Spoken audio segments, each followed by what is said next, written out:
ये सुनो गौर से। कल तक हम पढ़े गोलीय दर्पण क्या है। गोलीय दर्पण कितने प्रकार के हैं? 2 प्रकार के, अवतल दर्पण, उत्तल दर्पण।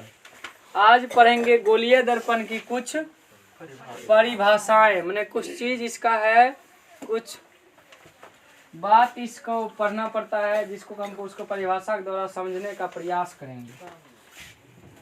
तो कुछ इस प्रकार से होता है। अवतल दर्पण ये हो गया आपका अवतल दर्पण, ये हो गया। कोई प्रकार के चिन्हने में कोई दिक्कत हो? चूंकि इसका परावर्तक सतह उभरा हुआ है इसीलिए ये है उत्तल दर्पण। चूंकि इसका परावर्तक सतह धंसा हुआ है इसीलिए इसका नाम है। इसमें कुछ पॉइंट्स हैं, बिंदुएं हैं जिसको समझना बहुत जरूरी है। जैसे दर्पण के मध्य बिंदु को, दर्पण है MN, इसके मध्य बिंदु बीच को कहते हैं ध्रुव, पोल। पोल जो बीच में रहता है पोल, इसको बोलते हैं P, ध्रुव। अंग्रेजी में कहते हैं पोल। इसके बाद इसका केंद्र रहता है। ये जो दर्पण बनता है अवतल दर्पण और उत्तल दर्पण किसी गोलीय खोखले का एक भाग होता है। सही बात, किसी गोलीय खोखले का एक भाग होता है। कैसे? इसको बीचों बीच काट देंगे ना और पेंट कर देंगे, इसको इधर से पेंट कर देंगे और इसको इधर से पेंट कर देंगे, तो इधर वाला बन जाएगा अवतल दर्पण, इधर वाला बन जाएगा उत्तल दर्पण।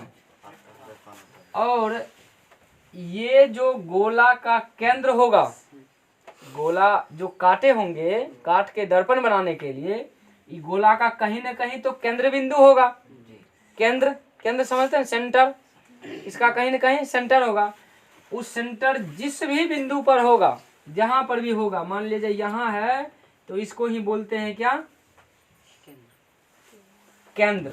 वक्रता केंद्र उसको बोलते हैं। दर्पण का वक्रता केंद्र। ध्रुव कौन हुआ?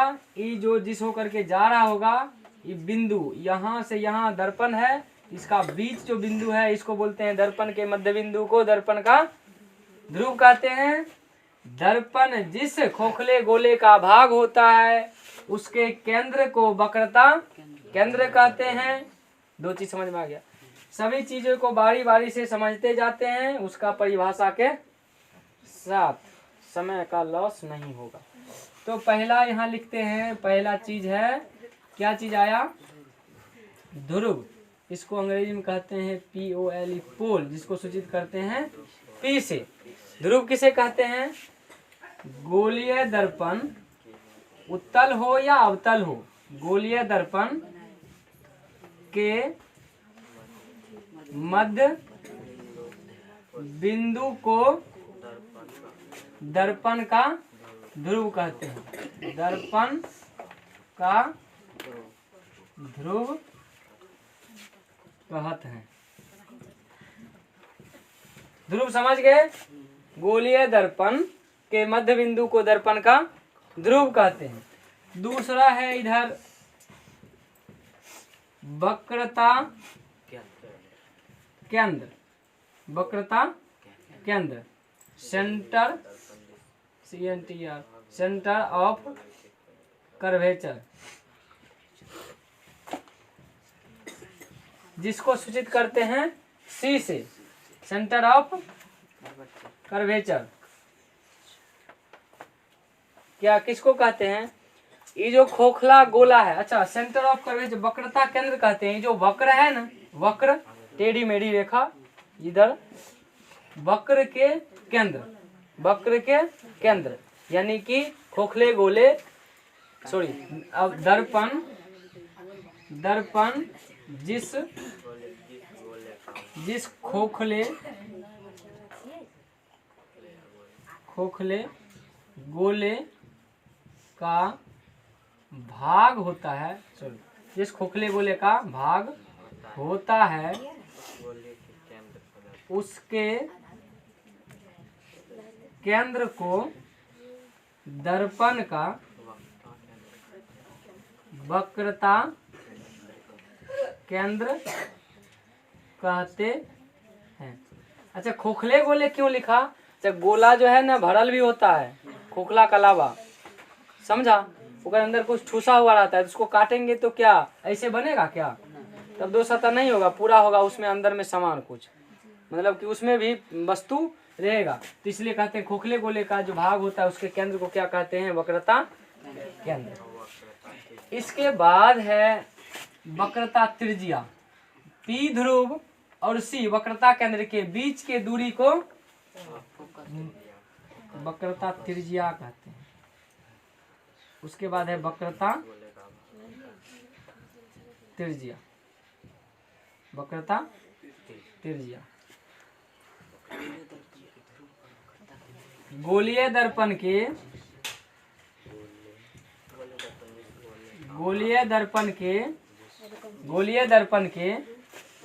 ध्रुव यानी कि पी ध्रुव और वक्रता केंद्र को कहते हैं सी। वक्रता केंद्र के बीच की दूरी को वक्रता केंद्र कहते हैं। गोलीय दर्पण के ध्रुव और वक्रता केंद्र के बीच का जो दूरी है उसको वक्रता त्रिज्या कहते हैं। इस दर्पण में कहीं नहीं बता रहे हैं, इस दर्पण का वक्रता केंद्र किधर होगा? इधर की इधर। गोलीय दर्पण जिस गोले का भाग होता है उसके केंद्र को वक्रता केंद्र कहते हैं, और पी ध्रुव गोलीय दर्पण के मध्य बिंदु को ध्रुव कहते हैं, और ध्रुव और वक्रता केंद्र के बीच की दूरी को त्रिज्या कहते हैं। तो यहाँ से यहाँ तक को लिखते हैं आर, त्रिज्या, रेडियस। ठीक, इसके बाद हम कहते हैं फोकस क्या होता है? मुख्य फोकस, प्रधान अक्ष सीखते हैं। 4 में प्रधान अक्ष या मुख्य अक्ष, इसको बोलते हैं प्रिंसिपल एक्सिस, मुख्य अक्ष। तो पी ध्रुव और वक्रता केंद्र से गुजरने वाली रेखा प्रधान अक्ष कहलाती है। गोलीय दर्पण के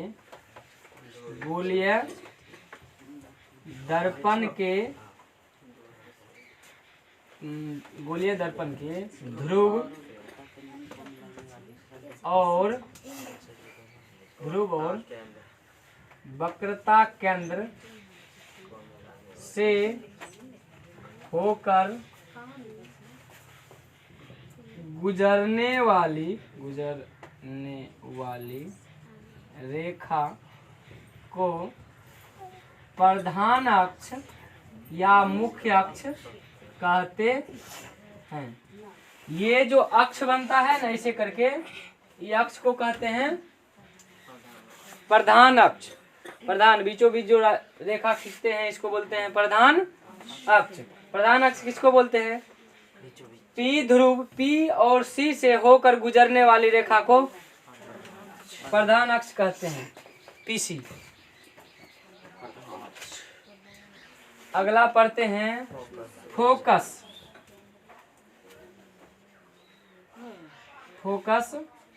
फोकस किसे कहते हैं? फोकस किसको कहते हैं? जब प्रधान अक्ष के समांतर आती किरणें दर्पण से टकराने के बाद जिस बिंदु से होकर गुजरती है या गुजरती हुई प्रतीत होती है, जिस बिंदु से होकर गुजरती है या गुजरती हुई प्रतीत होती है, उसे मुख्य फोकस कहते हैं। मुख्य फोकस या फोकस कहते हैं। फोकस कहाँ बनता है? प्रधान अक्ष के समांतर आती किरणें दर्पण से टकराने के बाद प्रधान अक्ष के जिस बिंदु पर कटती है या गुजरती हुई प्रतीत होती है उसे फोकस कहते हैं। अच्छा, इसमें तो सीधा गुजर रहा है, लेकिन इसमें ऐसे करके जाता है, टकराने के बाद किधर जाएगा? किरण चला जाएगा ऐसे, भाग जाएगा इधर, चूंकि जितना होकर के जाएगा उतना होकर के चल जाएगा। तो प्रधान फोकस इधर गया कहाँ, तो इसमें गुजरती हुई प्रतीत होता है कि इधर से ही किरण आ रही है, आती हुई प्रतीत होती है। किरण तो चल गया उधर, लेकिन इस किरण के बारे में पता चलता है कि ये किरण इधरे से आ रहा हो, लेकिन आ रहा है इधर से, परावर्तित होकर उधर गया तो पता चलता है कि इधरे से आ रहा है किरण, तब नहीं सीधा निकल रहा है। तो लेकिन जाता है इधर से, इधर जाता है, लौट जाता है इधर, लेकिन पता प्रतीत होती है कि इधर से फोकस। तो फोकस यहाँ प्रतीत माने कि जैसे काल्पनिक चीजें, कोई इमेजिनरी चीजें जो सोचते हैं, होता नहीं है वो चीज, होता है कुछ और, सोचते हैं कुछ और। जैसे कि रियल में नहीं है, जैसे तुम यहाँ हो, तुम यहाँ 2 नंबर सीट पर बैठा हो, लेकिन हम इमेजिन कर लिए कल की तुम यहाँ बैठा ही हो, इसको बोलते हैं प्रतीत होना कि काल्पनिक चीजें, काल्पनिक चीजें। हाँ, अंदाज लग रहा है कि इधर से आ रहा है, लेकिन आ रहा है इधर से होकर के इधर गुजर रहा है, लेकिन पता चल रहा है कि इधर से आ रहा है। हाँ, प्रतीत होती, हमेशा प्रतीत होती किरणों को डॉट डॉट में दिखाएंगे हम, जो बनेगा रियल में उसको सीधा लाइन खींच करके बनाएंगे फोटो में समझने के लिए। तो फोकस किसे कहते हैं, प्रधान अक्ष के समांतर आती किरणें दर्पण से टकराने के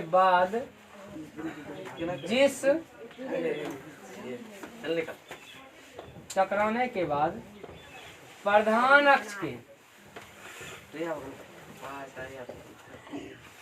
जिस बिंदु पर मिलती है या मिलती हुई प्रतीत होती है उसे मुख्य फोकस, इसको बोल देते हैं मुख्य फोकस। इसको सूचित करते हैं एफ से, मुख्य फोकस कहते हैं। फोटो बना करके यहाँ लिख लेना, ये है मुख्य फोकस। जो भी अच्छा हमेशा नहीं गुजरेगा इस होकर के, जब भी प्रधान अक्ष के समांतर आएगी किरणें, वही किरण इस होकर के जाएगी। यदि हम टेढ़ा करके गिराएं तो किसी और होकर के जाएगा। जैसे मान लीजिए हम ऐसे करके भेजे तो ये तो ऐसे ज्यादा टेढ़ा करके भेजे तो ऐसे चला जाएगा, तो ये पता चलेगा ये उधर से आ रहा है, समझ रहे हो ना। तो प्रधान अक्ष के समांतर ही आती किरणें जिस होकर के कटेगी वही होगा। तो एगो किरण के बारे में हमको पता चल गया कि प्रधान अक्ष के यदि समांतर आएगी किरणें तो हमेशा हमेशा फोकस होकर के ही गुजरेगी, समझ रहा है। इसके बाद समझते हैं फोकस दूरी, समझाना पड़ेगा। अच्छा, फोकस कहाँ है, मुख्य फोकस यहाँ है। जो भी दूरियां का बात होगा, जो भी दूरी नापेंगे ना, ये पोल से नापेंगे।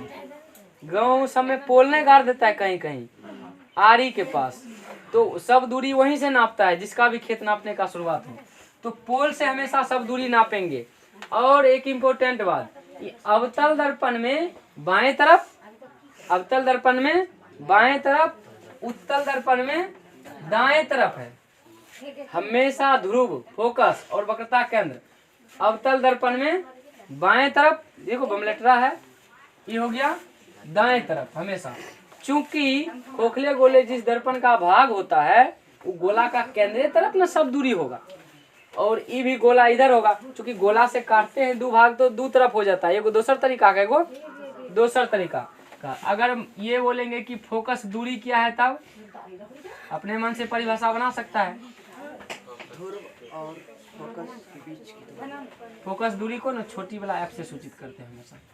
तो ध्रुव, ध्रुव और फोकस, ध्रुव और फोकस कहाँ लिख दिए, हाँ सही बात, ध्रुव और मुख्य फोकस के बीच की दूरी को फोकस दूरी कहते हैं। फोकस दूरी कहते। अच्छा, कुछ ऐसा बात जो कि नहीं समझ में आया हो। उत्तल दर्पण में कोनो भी प्रकाश ऊपर से दे देते तो हरदम ऊपर भागते ना, इसमें हाँ। हमेशा ऊपर कैसे भागेगा। जैसे मान लीजिए हम यहाँ पर दिए, इधर हाँ, ये हमेशा फैलाएगा, लेकिन ऊपर नहीं भागेगा, भागेगा तो नीचे भी ना, लेकिन हमेशा फैलाने का काम करता है। कौन दर्पण? उत्तल दर्पण। चूंकि इसका परावर्तक सतह ऐसे है, इस पर जैसे मारेंगे तो छितराएगा, उधर नीचे मारेंगे तो नीचे छितराएगा। समझ में आ गया? और एक चीज समझते हैं, बहुत इंपॉर्टेंट चीज है, एक आता है बहुत इंपॉर्टेंट चीज में, द्वारक। यहाँ बीच में लिख कर समझ लेते हैं।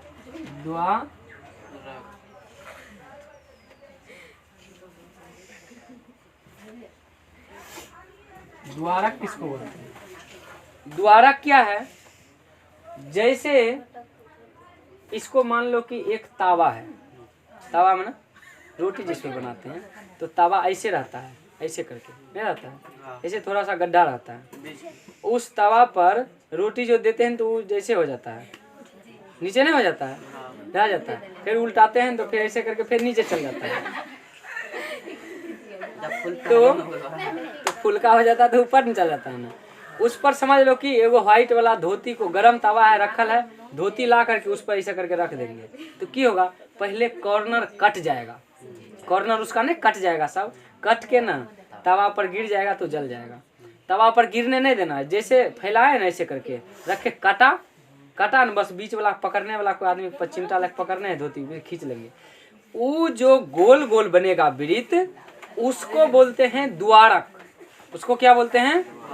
द्वारक। द्वारक समझ में आया? वो जो गोल गोल वृत्त ऐसा भाग बना ना, वो जितना एरिया है उसी एरिया को बोलते हैं द्वारक।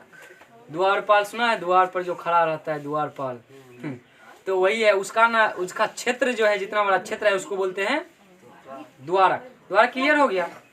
तो हमेशा ये दर्पण ऐसा रहता है। वृत्त बना काट ले ना, वृत्त बना करके कैसे काटेगा? हाँ, उस तवा को ऐसे उल्टा दो ऐसे करके, कलम से घस, हाँ कलम से घस करके, वो जो गोल गोल भाग बनेगा वही क्षेत्र को बोलते हैं द्वारक, जितना बड़ा क्षेत्र रहता है।